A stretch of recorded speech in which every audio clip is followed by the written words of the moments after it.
উত্তরার দিয়াবাড়ি এলাকায় নিজ বাসায় খুন হয়েছেন রিজিনা মমতাজ নামে এক নারী। রোববার রাত 8:30টার দিকে ই ব্লকের 15 নম্বর রোডে এই ঘটনা ঘটে। পরিবার বলছে রাত 8:45টার দিকে বাসায় ঢুকে রিজিনাকে হাত পা ও মুখ বাঁধা অবস্থায় পান তারা। ঢাকা স্পেশালাইজড হাসপাতালে নেওয়া হলে চিকিৎসকরা তাকে মৃত ঘোষণা করেন। এই ঘটনায় বাসার ভাড়াটিয়া ব্যবসায়ী নূরে আলম ও নিরাপত্তারক্ষী মিজানকে সন্দেহ করছেন নিহতের স্বজনরা। পরিবারের অভিযোগের ভিত্তিতে তাদের আটক করে তুরাগ থানা পুলিশ।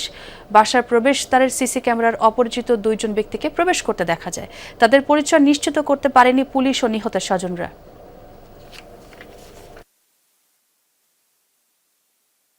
সিকিউরিটি গার্ডের ওয়াইফ কোনো একটা খাবার দেওয়ার জন্য এসে কলিং বেল চাপছিলেন, তিনি কোনো রেসপন্স পাচ্ছিলেন না পেয়ে তার হাজব্যান্ড সিকিউরিটি গার্ড তাকে সে মসজিদে পাঠিয়ে আব্বাকে জরুরিভাবে ডেকে আনেন। আব্বা তারাবির নামাজ ছেড়ে দিয়ে চলে আসেন, এসে দরজা খুলেছেন বাইরে থেকে।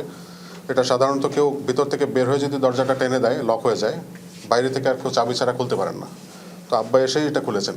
দরজা খুলেই দেখতে পেয়েছেন যে হাত পা বাঁধা অবস্থায় উপুড় হয়ে আমার মা দরজার পাশেই পড়ে আছেন।